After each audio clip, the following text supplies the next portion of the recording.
ਸਰਬ ਥੋਕ ਨਾਨਕ ਤਿਨ ਪਾਇਆ। देखो हुक्म भी आप ही मनाउंदा, भाणे जेवड़ दात ना कोई, भाणा किसे मनाए दा। भाणा भी आप ही मनाउंदा, अपना हुक्म भी आप ही मनाउंदा। जो जो हुक्म भयो साहिब को, सो माथै ले मान्यो। सेवक की ओड़ निभी प्रीत, ओदी निभदी प्रीति। यह भी ओदा तरस है कि सानू अपना हुक्म मना लवे।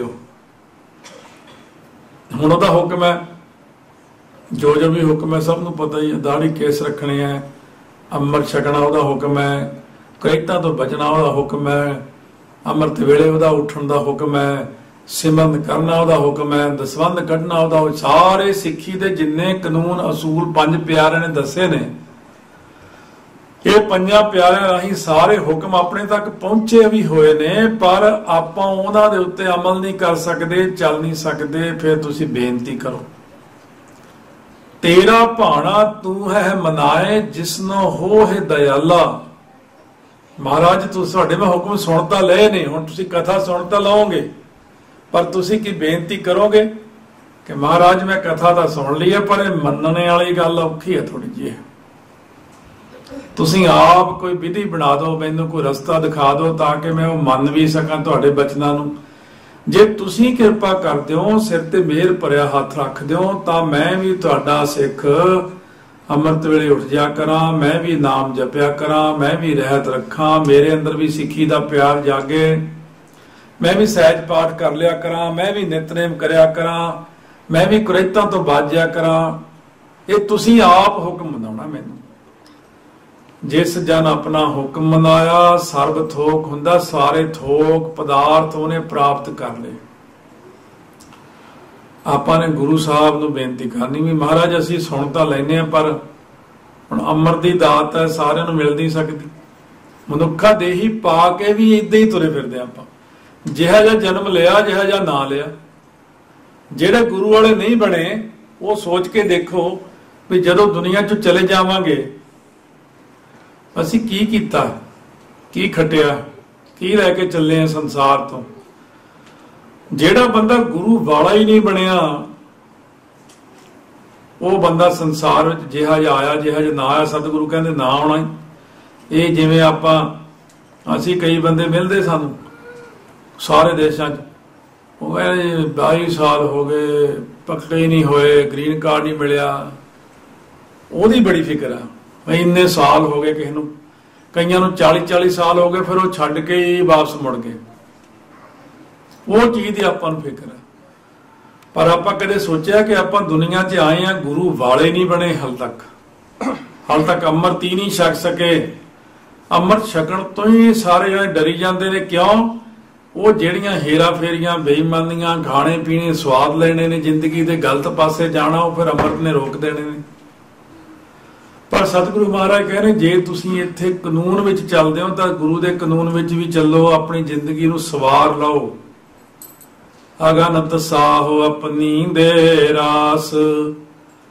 शहनशाह पातशाह परमात्मा अपने वलों जीव रूप नौकर नूं अणगिणती पदार्थां दी रास पूंजी बख्शिश करदा। हरेक तरह दीयां चीज़ां, ड्राई फ्रूट ही किन्ने दिते होए ने, सब्जियां किन्ने प्रकार दी दित्तियां होईयां ने। फिर अगे जा कणक का आटा है, मक्की का आटा है, सोयाबीन का आटा है, फलाना आटा, आटियां की गिनती। दुध ही किन्ने प्रकार दे ने, फ्रूट किन्ने ने, ड्राई फ्रूट किन्ने ने, होर पदार्थ किन्ने ने, कपड़ा ही किन्ने प्रकार दा, गड्डियां ही किन्ने प्रकार दियां, हर चीज किन्ने किन्ने प्रकार विच दित्ती हुई। खात पीत बरत है आनंद उलास। कहते वो दात नूं लैके जी बड़े आनंद नाल खांदा है, स्वाद लै लैके खांदा है। उलास हुंदा खुशियां नूं वरतदा है। अज मैं आ खादा सी, अज आइसक्रीम बड़ी स्वाद सी, अज फलाना फ्रूट बड़ा स्वाद सी, अज चीज आ बड़ी स्वाद सी, बड़ा कुछ है मेरे कोल, सारा कुछ आ गया। पर एक दिन उन्हें मालक ने परख लै ली, देखा तो इन्ना कुछ दिता खाण नूं, तुसीं आप सारे माता पिता ही बैठे हो बच्चों दे, दे जाओ। जिदन एक चीज मंग के देखो तो आप लाखां रुपए दिते न्याणियां नूं, एक दिन न्याणे नूं कहो 100 रुपया ही दे दो, कहते औखा औखे कमाने आ, असीं जॉब करते हैं, वो दिंदे ही नहीं आपां नूं। महाराज सच्चे पातशाह कहते तुसीं भी परमेश्वर तो लैके अपने पिता तो लैके जदों परख लैंदा अपनी अमान कछ बाहर साहुले। शाहूकार परमेश्वर जदों अपनी अमानत विचों कुछ बाहर ले मोड़ के लै लवे वापस, वो जान के नहीं करता। बच्चा होया वड्डा भी होया पर उसकी परलभ तो इन्नी सी, 20 साल दे ने जाना सी वापस, हुण अगे नहीं सी रख सकदा। कानून मुताबिक उन्होंने लै गया, जां कोई साथ तो पैसा लै लिया वापस, जां कोई साडा काम कार इदां दा हो गया, जां कोई होर चीज वापस लै ली। फिर देखो अज्ञानी मन रोस करे तो अज्ञानी जिहड़ा जीव है बड़ा गुस्सा करता है, बड़ा गुस्सा करता है। मेरी चीज नूं हथ क्यों ला, मेरी चीज लै क्यों गया, रब ने बड़ा माड़ा कीता, रब ने बड़ा धक्का कीता। आ जदों किसी दे कोई इहो जिहा हैपन हो जाता किसी तरह का, मैं भी जाके कई बार देखा कई बजुर्ग माइयां भाई सब आ के रब ने बड़ा धक्का कीता, बड़ा माड़ा कीता। भाई रब धक्के करने वाला थोड़ी है, ना तो माड़ा करने वाला, वो तो साडी ही कीती हुई सानू ही दिंदा, जिन्ने आपां ने जो कीता सी उन्हें सानू देता। सतगुरु कहते आपे बीज आपे ही खाओ, जिहा बीजा सो लुणै, कर्मा संदला खेत। आपां परमात्मा नूं दोष देण ते ही लगे रहने हर वक्त, की लै लोगे रब तो। बहुत तकड़ा, बहुत तकड़ा। बहुत सारे लोग रब नूं माड़ा कहते रहंदे ने, परमात्मा देवता सदा ही दयालु ने, सतगुरु सदा दयाल है भाई। पर उत्थे अगे कहते बिन भागा क्या पाईए, अपनी प्रतीत आप ही खोवै, बहोर उसका विश्वास न होवै। पैर विच वावा विश्वास। सतगुरु महाराज कहते ने इस तरह करने वाले जीव अपनी प्रतीति नूं अपने भरोसे नूं गवा लैंदा है। जदों मालक कोई चीज लैंदा रब नाल लड़ पैंदा, रुस जांदा, फिर कहना गुरुद्वारे ही नहीं जाना। हुण इसलिए मुड़ के वो परमात्मा परमेश्वर दा जीव उत्ते विश्वास इतबार नहीं हुंदा। वो कहना लो इन्ना कुछ दिता, इन्ना कुछ दिता, माड़ी जी चीज मोड़ ली, लड़ते औखा हो गया मेरे नाल। पर सतगुरु कहने आपां नूं की करना चाहिए, जिसकी वस्त तिस आज्ञा रखै, प्रभ की आज्ञा मानै माथै। सही पुरुष वो है, महाराज आसा दी वार विच भी कहंदे ने चंगा चंगा कर मन्ने। जदों तां रब चंगियां चीजां है, रब बड़ा चंगा है, महाराज बड़े चंगे ने, मंदा मंदा होए। जे कोई गल इही जी हो जाए फिर रब नूं मंदा कहण लग जाणगे। जिस वाहिगुरू दी वस्तु ये जीव दे पास है, जे वो खुशी नाल उहदे अगे रख देवे तां फिर ओह सिर मत्थे ते मन लवे तां परमात्मा बख्शिश करदे ने। अबे क्यों कहे कि मेरा मुझ में किछ नहीं, जो किछ है सो तेरा, तुझको सौंपते क्या लागा। मेरा जिवें किसी माता दा बच्चा चढ़ाई कर गया सी, वो बच्चा चढ़ाई करन ते ओने पंजवें पातशाह दे अगे दुख पंजनी बेरी दे कोल लिया के उत्थे रख दिता। महाराज ये आप दी अमानत है, भाणे विच रही, महाराज ये आप दा। सतगुरु महाराज सच्चे पातशाह ने उस वक्त क्या चंगा तू मेरे ते भरोसा कीता, यकीन कीता, तेनू रब 4 पुत्र देवेगा होर। देखो भरोसा यकीन परमात्मा दे उत्ते हो गया, लिया के भेटा अगे रखती, महाराज ये चढ़ाई कर गया, तुसी तुहाडी वस्तु है, तुसी अपनी लै ली है, मैनू कोई दुख नहीं है, तुसी बख्शिश रखियो। जे तुसी खुशी नाल मालक दी चीज नूं प्रवान करदे हो, भाणा मनदे हो, उस ते चौगन करे निहाल, नानक साहिब सदा दयाल। वो चौगुणा निहाल करदा है, चौगुणा निहाल करदा है, वो परमात्मा बहुत दयालु ने।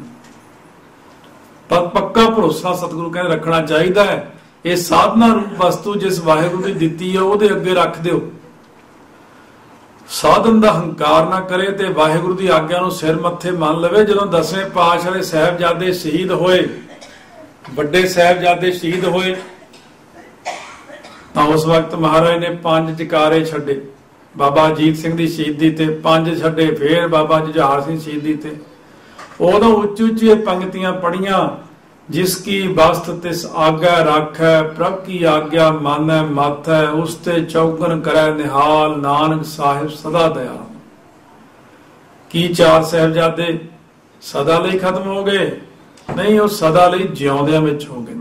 ਅੱਜ ਉਹਨਾਂ ਦੇ ਜਿੱਥੇ ਸ਼ਹੀਦੀਆਂ ਹੋਈਆਂ ਨੇ, ਅੱਜ ਉੱਥੇ 25-25 ਲੱਖ 50-50 ਲੱਖ ਸੰਗਤ ਹਰ ਸਾਲ ਮੱਥਾ ਟੇਕਦੀ ਹੈ। 151 ਫੁੱਟ ਉੱਚਾ ਨਿਸ਼ਾਨ ਸਾਹਿਬ ਲੱਗਿਆ ਹੋਇਆ ਅੱਜ ਉੱਥੇ। ਆਪਾਂ ਨੂੰ ਸਤਿਗੁਰੂ ਕਹਿੰਦੇ ਤੁਸੀਂ ਵੀ ਪਰਮੇਸ਼ਰ ਦੇ ਰਜਾ ਵਿੱਚ ਆਉਣਾ ਸਿੱਖੋ, ਭਾਣੇ ਵਿੱਚ ਆਉਣਾ ਸਿੱਖੋ। ਸ੍ਰੀ ਸੁਖਮਨੀ ਸਾਹਿਬ ਵਿੱਚ ਸਿੱਖਿਆਵਾਂ ਜਿਹੜੀਆਂ ਦਿੱਤੀਆਂ ਨੇ, ਕੱਲਾ ਸੁਖਮਨੀ ਸਾਹਿਬ ਪੜ੍ਹ ਹੀ ਲੈਣਾ ਕਾਫੀ ਨਹੀਂ ਹੈ। ਸਤਿਗੁਰੂ ਕਹਿੰਦੇ ਬਾਣੀ ਨੂੰ ਪੜ੍ਹੋ, ਬਾਣੀ ਨੂੰ ਸੁਣੋ, ਬਾਣੀ ਦੀ ਵਿਚਾਰ ਕਰੋ, ਬਾਣੀ ਦੇ ਉੱਤੇ ਅਮਲ ਕਰੋ। ਜੋ ਜੋ ਇਹੀ ਰਹਿਤ ਆਪਣੀ ਰਹਿਤ ਇਹੀ ਆ ਜਿਹੜੀ ਦੱਸੀ ਅੱਜ। ਬਾਣੀ ਦੀ ਹਰ ਪੰਕਤੀ ਇੱਕ ਸਾਡਾ ਮੋਟਰਵੇ ਮੰਨ ਲਓ, ਫ੍ਰੀਵੇ ਮੰਨ ਲਓ। ਅਲੱਗ-ਅਲੱਗ ਦੇਸ਼ਾਂ ਦੀ ਬੋਲੀਆਂ, ਫ੍ਰੀਵੇ ਵੀ ਕਹਿੰਦੇ ਆ, ਮੋਟਰਵੇ ਵੀ ਕਹਿੰਦੇ, ਆਪਣੇ ਜੀਟੀ ਰੋਡ ਕਹਿੰਦੇ। ਇਹ ਇੱਕ ਚੌੜਾ ਮਾਰਗ ਗੁਰੂ ਦਾ ਜਿਹੜਾ ਚੱਲਦਾ, ਗੁਰਮੁਖ ਗਾਡੀ ਰਾਹ ਚਲਾਇਆ। ਇਸ ਰਸਤੇ ਉੱਤੇ ਚੱਲ ਕੇ ਆਪਾਂ ਸਾਰਿਆਂ ਨੇ ਗੁਰੂ ਦੇ ਰਸਤੇ ਤੇ ਚੱਲ ਕੇ, ਗੁਰੂ ਦੇ ਬਚਨਾਂ ਨੂੰ ਮੰਨ ਕੇ, ਉਹਨਾਂ ਦੇ ਅਨੁਸਾਰ ਹੀ ਹੋ ਕੇ ਚੱਲਣਾ, ਭਾਣੇ ਵਿੱਚ ਰਹਿਣਾ, ਬਚਨ ਨੂੰ ਮੰਨਣਾ, ਕਮਾਉਣਾ। ਵੱਡੀ ਚੀਜ਼ ਤਾਂ ਇਹ ਵੀ ਸਵਾਸ ਦਿਨ ਦਿਨ ਮੁੱਕਦੇ ਜਾਂਦੇ ਨੇ, ਮੁੱਕਦੇ ਜਾਂਦੇ ਨੇ, ਅੰਤ ਵੀ ਆਪਣਾ ਆਉਣਾ। ਉਸ ਗੱਲ ਲਈ ਕਦੇ ਸੋਚਿਆ ਹੀ ਨਹੀਂ। ਆਰਾਮ ਨਾਲ ਆਪਣੇ ਬੈੱਡ ਤੇ ਪਏ ਹੁੰਦੇ ਆ, ਕਦੇ ਖਿਆਲ ਹੀ ਨਹੀਂ ਆਇਆ ਵੀ ਉੱਠੀਏ, ਉੱਠ ਕੇ ਪਾਠ ਕਰੀਏ। ਜਾਣਾ ਵੀ ਇਹ ਦੁਨੀਆ ਚੋਂ ਸਦਾ ਲਈ ਤਾਂ ਰਹਿਣਾ ਨਹੀਂ, ਸਦਾ ਵਾਸਤੇ ਇੱਥੇ ਨਹੀਂ ਰਹਿਣਾ। ਇੱਥੇ ਜਿਹੜੇ ਕੰਮ ਆਏ ਆ, ਜਿਸ ਵਖਰ ਕੋ ਲੈਣ ਤੂੰ ਆਇਆ, ਰਾਮ ਨਾਮ ਤਨ ਸੰਤਨ ਕਰ ਪਾਇਆ, ਤਜ ਅਭਿਮਾਨ ਲੇਹੋ ਮਨ ਮੋਲ। ਰਾਮ ਨਾਮ ਹਿਰਦੇ ਮੈਂ ਤੋਲ, ਲਾਦ ਖੇਪ ਸੰਤੈ ਸੰਗ ਚਾਲ, ਅਵਰ ਤਿਆਗ ਵਿਖਿਆ ਜੰਜਾਲ, ਧਨ ਧਨ ਕਹਿ ਸਭ ਕੋਏ, ਮੁਖੂ ਜਲ ਹਰ ਦਰ ਗਏ ਸੋਏ, ਇਹੋ ਵਾਪਾਰ ਵਿਰਲਾ ਵਾਪਾਰ। ਪਰ ਮਹਾਰਾਜ ਕਹਿੰਦੇ ਇਹ ਸਾਰੇ ਨਹੀਂ ਇਹ ਵਪਾਰ ਕਰ ਸਕਦੇ। ਉਹ ਤਾਂ ਬਲਿਹਾਰ ਜਾਈਏ, ਕਹਿੰਦੇ ਸਾਰੀ ਸੰਗਤ ਧੰਨ ਧੰਨ ਯੋਗ ਹੈ, ਸਾਰੇ ਉਧਰ ਨੂੰ ਚੱਲਣ ਤਾਂ ਨਾ, ਭਾਗ ਵੀ ਹੁੰਦੇ ਨੇ ਆਪਣੇ। ਇਹ ਜਿਹੜਾ ਕਰਮ ਨੂੰ ਫਿਰ ਬਣਾਉਣਾ ਪੈਂਦਾ। ਹੁਣ ਕਈ ਕਹਿੰਦੇ ਮੇਰੇ ਕਰਮ ਨਹੀਂ, ਕਰਮ ਬਣਾ ਲਓ। ਬਾਣੀ ਕਰਮ ਨੂੰ ਬਣਾਉਂਦੀ ਹੈ, ਬਾਣੀ ਕਰਮ ਨੂੰ ਕੱਟਦੀ ਵੀ ਹੈ। ਕਿਹੜੇ ਨੂੰ? ਗੁਰ ਕਾ ਸ਼ਬਦ ਕੱਟੈ ਕੋਟ ਕਰਮ। ਬਾਣੀ ਜਿਹੜਾ ਮਾੜਾ ਕਰਮ ਹੈ ਉਹਨੂੰ ਕੱਟਦੀ ਜਾਂਦੀ ਹੈ, ਚੰਗੇ ਕਰਮ ਨੂੰ ਬਣਾਉਂਦੀ ਜਾਂਦੀ ਹੈ। ਪਰ ਜੇ ਪੜਾਂਗੇ ਤਾਂ, ਜੇ ਹੁਣ ਬਾਣੀ ਪੜਾਂਗੇ ਹੀ ਨਹੀਂ, ਅੰਮ੍ਰਿਤ ਛਕਣ ਨਾਲ ਕਿੰਨੇ ਅਰਬਾਂ ਪਾਪ ਕੱਟੇ ਜਾਂਦੇ ਨੇ, ਪਰ ਛਕਦੇ ਹੀ ਨਹੀਂ। ਗੁਰਦੁਆਰਾ ਸਾਹਿਬ ਕੱਲ ਵੀ ਬੇਨਤੀ ਕੀਤੀ ਸੀ, ਜੇ ਰੋਜ਼ ਆਓ, ਰੋਜ਼ ਮੱਥਾ ਟੇਕੀ ਜਾਓ ਤਾਂ ਕਰਮ ਬਦਲ ਜਾਊਗਾ ਤੁਹਾਡਾ। ਪਰ ਆਪਾਂ ਕਹਿੰਦੇ ਮੇਰੇ ਕੋਲ ਟਾਈਮ ਨਹੀਂ। ਜਿੰਨੇ ਕਿ ਤੁਸੀਂ ਮਿਹਨਤ ਕਰਦੇ ਹੋ, ਸਿਆਣੇ ਇੱਕ ਗੱਲ ਕਹਿੰਦੇ ਨੇ, ਜਿੰਨਾ ਗੁੜ ਪਾਓ ਉਨਾ ਮਿੱਠਾ ਹੋ ਜਾਂਦਾ। ਤੇ ਜੇ ਤੁਸੀਂ ਰੋਜ਼ ਜਿੰਨਾ ਗੁਰੂ ਸਾਹਿਬ ਕਹਿੰਦੇ ਨੇ, ਜੇ ਪੂਰਾ ਉਹਨਾਂ ਦਸਵੰਧ ਕੱਢੋ, ਪੂਰੀ ਸੇਵਾ ਕਰੋ, ਪੂਰੀ ਬਾਣੀ ਪੜੋ, ਸਾਰਾ ਕੁਝ ਕਰੋਗੇ ਤਾਂ ਗੁਰੂ ਸਾਹਿਬ ਕਹਿੰਦੇ ਤੁਹਾਨੂੰ ਮੈਂ ਕਿਹੜਾ ਰੱਖਣਾ। ਪਿਓ ਨੇ ਇੱਕ ਰੱਖਣਾ ਹੁੰਦਾ, ਨਿਆਣਿਆਂ ਨੂੰ ਦੇ ਦਿੰਦਾ, ਸਭ ਬੱਚਿਆਂ ਨੂੰ ਦੇ ਦਿੰਦਾ, ਪਿਓ ਆਪ ਨਹੀਂ ਰੱਖਦਾ ਹੁੰਦਾ। ਇਸ ਕਰਕੇ ਸਤਿਗੁਰੂ ਕਹਿੰਦੇ ਨੇ ਜੋ ਅਸੀਂ ਹੁਕਮ ਕਹਿੰਦੇ ਆ ਉਹ ਮੰਨਿਆ ਕਰੋ, ਹੁਕਮ ਤੇ ਅਮਲ ਕਰੋ, ਚੱਲੋ, ਆਪਣੀ ਸਿਆਣਪ ਛੱਡ ਦਿਓ, ਆਪਣੇ ਮਨ ਦੇ ਸਾਰੇ ਖਿਆਲ ਛੱਡ ਕੇ। ਇਹਨੂੰ ਕਹਿੰਦੇ ਦੁਰਮਤ, ਇਹਨੂੰ ਕਹਿੰਦੇ ਮਨਮੁਖਤਾ। ਆਪਣੀ ਸਿਆਣਪ ਨੂੰ ਇੱਕ ਪਾਸੇ ਰੱਖ ਦਿਓ ਔਰ ਗੁਰੂ ਦੀ ਮੱਤ ਨੂੰ ਲੈ ਲਓ ਵੀ ਪੰਕਤੀਆਂ ਜਿਹੜੀਆਂ ਇਹ ਗੁਰੂ ਦੀ ਮੱਤ ਹੈ, ਇਹਦੇ ਉੱਤੇ ਆਪਾਂ ਚੱਲਣਾ, ਅਮਲ ਕਰਨਾ। ਸਤਿਗੁਰੂ ਕਹਿੰਦੇ ਆਓ, ਉਹਦਾ ਆਪਾਂ ਧੰਨਵਾਦ ਕਿਵੇਂ ਕਰ ਸਕਦੇ? ਜਿੰਨਾ ਉਹਨੇ ਸਾਡੇ ਤੇ ਪਰਉਪਕਾਰ ਕੀਤਾ ਆਪਾਂ ਉਹਨੂੰ ਦੇ ਵੀ ਕੀ ਸਕਦੇ ਆ। ਪਰ ਕਹਿੰਦੇ ਇੱਕ ਚੀਜ਼ ਤੇ ਉਹ ਬਹੁਤ ਖੁਸ਼ ਹੁੰਦਾ। ਕਿਹੜੀ? ਤੇ ਧੰਨਵਾਦ ਉਹਦਾ ਕਿਵੇਂ ਕੀਤਾ ਜਾ ਸਕਦਾ? ਜਾਂ ਤਾਂ ਪਾਠ ਨਾਲ ਹੁੰਦਾ ਜਾਂ ਫਿਰ ਸਿਮਰਨ ਕਰਨ ਨਾਲ ਹੁੰਦਾ। ਸਿਮਰਨ, ਗੁਰ ਕੀ ਸੇਵਾ ਨਾਮ ਤੇ ਆਈ ਹੈ, ਸੰਤ ਕੀ ਸੇਵਾ ਨਾਮ ਤੇ ਆਈ ਹੈ। ਸਤਿਗੁਰੂ ਮਹਾਰਾਜ ਨੇ ਬਾਣੀ ਅੰਦਰ ਸੋਲਿਆਂ ਵਿੱਚ ਲਿਖਿਆ ਗੁਰ ਕੀ ਸੇਵਾ ਨਾਮ ਤੇ ਆਈ ਹੈ। ਪਰਮੇਸ਼ਰ ਦੀ ਸੇਵਾ ਕੀ ਹੈ? ਸਿਮਰਨ। ਜਦੋਂ ਤੁਹਾਨੂੰ ਇਹ ਗੱਲ ਦਾ ਪਤਾ ਹੈ ਕਿ ਸਿਮਰਨ ਕਰਨ ਨਾਲ ਹੀ ਪਰਮੇਸ਼ਰ ਖੁਸ਼ ਹੁੰਦਾ, ਸਿਮਰਨ ਕਰਨ ਨਾਲ ਹੀ ਗੁਰੂ ਗ੍ਰੰਥ ਸਾਹਿਬ ਖੁਸ਼ ਹੁੰਦੇ ਨੇ, ਸਿਮਰਨ ਕਰਨ ਨਾਲ ਹੀ ਸੰਤ ਮਹਾਤਮਾ ਖੁਸ਼ ਹੁੰਦੇ ਨੇ, ਸਿਮਰਨ ਕਰਨ ਨਾਲ ਹੀ ਆਪਣਾ ਮਨ ਵੀ ਖੁਸ਼ ਹੁੰਦਾ ਹੈ। ਤਾਂ ਫਿਰ ਆਪਾਂ ਸਿਮਰਨ ਕਿਉਂ ਨਹੀਂ ਕਰਦੇ? ਸਿਮਰਨ ਕਰੋ ਸਾਰੇ ਪਿਆਰ ਦੇ ਨਾਲ ਕਰਦੇ ਹਾਂ ਸਿਮਰਨ। ਸਤਿਗੁਰੂ ਨੇ ਕਿਰਪਾ ਕੀਤੀ ਆਪਣੇ ਤੇ। ਤੋ ਇਹ 2 ਦਿਨ ਹੀ ਸੀ ਆਪਣੇ ਪਾਸ। ਕੱਲ ਨੂੰ ਜਿੱਥੇ ਆਪਾਂ ਮੋਟੀ ਜੀ ਗੱਲ ਕਹਿੰਦੇ ਕਹਿ ਦੀ ਪੌੜੀਆਂ ਵਾਲਾ ਗੁਰਦੁਆਰਾ, ਉਹ ਸਭ ਨੂੰ ਪਤਾ ਹੀ। ਇਹ ਪੌੜੀਆਂ ਵਾਲੇ ਗੁਰਦੁਆਰੇ ਕੱਲ ਹਲੇ ਆਪਾਂ ਇੱਕ ਦਿਨ ਹੋਰ ਵਿਚਾਰ ਕਰ ਲਵਾਂਗੇ। ਸਾਰੇ ਹੋਰ ਵੀ ਸੰਗਤਾਂ ਨੂੰ ਲੈ ਆਓ। ਇਹ ਤੁਹਾਡੇ ਕੰਮਕਾਰ ਤਾਂ ਜਿਉਂਦੇ ਜੀ ਨਾ ਮੁੱਕੇ ਨਾ ਮੁੱਕਣਗੇ। ਪਿਤਾ ਜੀ ਵੀ ਕਹਿੰਦੇ ਇਹੀ ਕੰਮ ਕਰਦੇ ਸੀ, ਅੱਗੇ ਬੱਚਿਆਂ ਨੇ ਵੀ ਕਰੀ ਜਾਣਾ, ਉਹਨਾਂ ਦੇ ਬੱਚਿਆਂ ਨੇ ਵੀ ਕਰੀ ਜਾਣਾ। ਇਹ ਕਰੋੜਾਂ ਸਾਲ ਤੋਂ ਤੁਰੇ ਆਉਂਦੇ ਨੇ, ਇਹ ਕੰਮ ਤੁਰੇ ਹੀ ਰਹਿਣੇ ਨੇ। ਆਪਣਾ ਭਲਾ ਕਰ ਲਓ, ਮਹਾਰਾਜ ਕਿਰਪਾ ਕਰਨ, ਸੰਗਤ ਕਰੋ। ਔਰ ਜਦੋਂ ਅਸੀਂ ਇੱਥੋਂ ਚਲੇ ਜਾਣਾ ਫਿਰ ਕਥਾ ਕਿਵੇਂ ਸੁਣੋਗੇ? ਸੁਖਮਨੀ ਸਾਹਿਬ ਦੀ ਲੜੀਵਾਰ, ਫਿਰ ਅੰਮ੍ਰਿਤ ਬਾਣੀ ਰੇਡੀਓ 0176 ਤੇ ਲਾ ਕੇ ਸ਼ਾਮ ਨੂੰ 7 ਤੋਂ 9 ਦੇ ਵਿੱਚ ਅਸੀਂ ਜਾਂ ਤੇ 7:15 7:30 ਸ਼ੁਰੂ ਕਰ ਦਿੰਦੇ ਹਰ ਜਗ੍ਹਾ, ਤੇ 9 ਵਜੇ ਤੱਕ ਭੋਗ ਪਾ ਦਿੰਦੇ। ਨਾਲ ਕਰਾਉਣੇ ਸਿਮਰਨ, ਬੈਠ ਕੇ ਆਪਾਂ ਬਾਣੀ ਦੀ ਸਾਰੇ ਜਾਣੇ ਸ਼ਾਮ ਦੇ ਸਮੇਂ ਵਿਚਾਰ ਵੀ ਕਰੀਏ, ਜੁੜੀਏ ਵੀ ਬਾਣੀ ਦੇ ਨਾਲ ਹੌਲੀ ਹੌਲੀ। ਇਹ ਵੀ ਨਾਲ ਤੇ ਨਾਲ ਸੰਗਤਾਂ ਗੁਰੂ ਗ੍ਰੰਥ ਸਾਹਿਬ ਲੜੀਵਾਰ ਕਥਾ ਵੀ ਆਪਾਂ ਭਰ ਕੇ ਦਿੱਤੀ ਇੱਥੇ ਸੀੜੀਆਂ, ਜਿਹਨਾਂ ਨਹੀਂ ਲਈਆਂ ਲਓ, ਸੁਣੋ।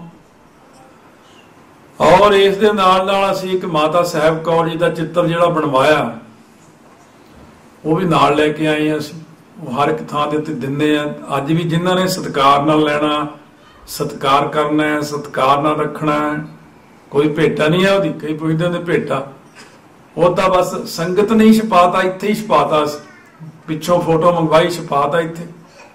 ਸੰਗਤ ਨਹੀਂ ਛਪਾਇਆ, ਤੁਹਾਡੇ ਹੀ ਮਾਇਆ ਲੱਗ ਚੁੱਕੀ ਹੈ ਉਹ ਪਹਿਲਾਂ ਹੀ। ਦੇਣ ਦੀ ਕੁਛ ਲੋੜ ਨਹੀਂ ਹੈ। ਜੇ ਜ਼ਿਆਦਾ ਸ਼ਰਧਾ ਆਈ ਗੋਲਕ ਚ ਪਾ ਦੋ ਬਸ ਮਾਇਆ। ਅਸੀਂ ਨਹੀਂ ਲੈਣੀ, ਅਸੀਂ ਨਹੀਂ ਲੈਂਦੇ ਉਹਦੀ ਮਾਇਆ। ਇਹ ਸਤਿਗੁਰੂ ਮਹਾਰਾਜ ਕਿਰਪਾ ਕਰਨ, ਉਹ ਫੋਟੋ ਘਰ ਲਿਜਾ ਕੇ ਮਾਤਾ ਜੀ ਦੀ ਯਾਦ ਨੇ, ਕਿਉਂਕਿ ਇੱਕੋ ਇੱਕ ਮਾਤਾ ਹੈ ਜਿਹਨੂੰ ਕਹਿੰਦੇ ਖਾਲਸੇ ਦੀ ਮਾਤਾ ਹੈ। ਜਿੰਨੇ ਵੀ ਸੰਸਾਰ ਵਿੱਚ ਖਾਲਸਾ, ਉਹਨਾਂ ਦੀ ਇੱਕ ਮਾਂ ਹੈ, ਮਾਤਾ ਸਾਹਿਬ ਕੌਰ। ਉਹਨੂੰ ਭੁੱਲ ਗਈ ਸੀ ਦੁਨੀਆ, ਆਪਾਂ ਵੀ ਭੁੱਲ ਗਏ ਸੀ ਸਾਰੇ। ਇਸੇ ਕਰਕੇ ਉਹ ਚਿੱਤਰ ਬਣਵਾਇਆ ਉਹਨਾਂ ਦਾ। ਜਿਵੇਂ ਜਿਵੇਂ ਮਹਾਂਪੁਰਖਾਂ ਨੂੰ ਦਰਸ਼ਨ ਹੋਏ ਸੀ, ਉਹਨਾਂ ਨੂੰ ਪੁੱਛ ਕੇ, ਉਹਨਾਂ ਦੇ ਸੁਭਾਅ ਬਾਰੇ ਜਾਣ ਕੇ, ਉਹਨਾਂ ਵਿੱਚ ਵੀਰ ਰਸ ਤੇ ਭਗਤੀ ਰਸ ਇਕੱਠਾ ਹੀ ਆ। ਮੈਂ ਉਹਨਾਂ ਦਾ ਜੀਵਨ ਅੰਮ੍ਰਿਤ ਬਾਣੀ ਰੇਡੀਓ ਤੇ 2009 ਵਿੱਚ ਉਹਨਾਂ ਦੇ ਮਾਤਾ ਜੀ ਦੇ ਜਨਮ ਦਿਨ ਦੇ ਉੱਤੇ ਸੁਣਾਇਆ ਵੀ ਸੀ ਸੰਗਤ ਨੂੰ, ਔਰ ਰਿਕਾਰਡਿੰਗ ਵੀ ਹੋਈ ਵੀ ਆ ਉਹ। ਤੇ ਇਸ ਤਰ੍ਹਾਂ ਸਾਰੀ ਸੰਗਤ ਉਹ ਲੈ ਸਕਦੇ ਨੇ। ਔਰ ਆਓ ਗੁਰੂ ਦੀ ਸੇਵਾ ਕਰੀਏ, ਗੁਰੂ ਦੀਆਂ ਖੁਸ਼ੀਆਂ ਲਈਏ। ਧੰਨਵਾਦ ਗੁਰੂ ਗ੍ਰੰਥ ਸਾਹਿਬ ਮਹਾਰਾਜ ਦਾ, ਗੁਰੂ ਗੋਬਿੰਦ ਸਿੰਘ ਮਾਤਾ ਸਾਹਿਬ ਕੌਰ ਜੀ ਦਾ, ਪ੍ਰਬੰਧਕ ਜਨਾਂ ਦਾ, ਸਾਰੀਆਂ ਸੰਗਤਾਂ ਦਾ ਬਹੁਤ ਬਹੁਤ ਧੰਨਵਾਦ ਹੈ। 2 ਦਿਨ ਵਿੱਚ ਬੋਲਦਿਆਂ ਹੋਇਆਂ ਮਨੁੱਖੀ ਜੀਵ ਤੋਂ ਬਹੁਤ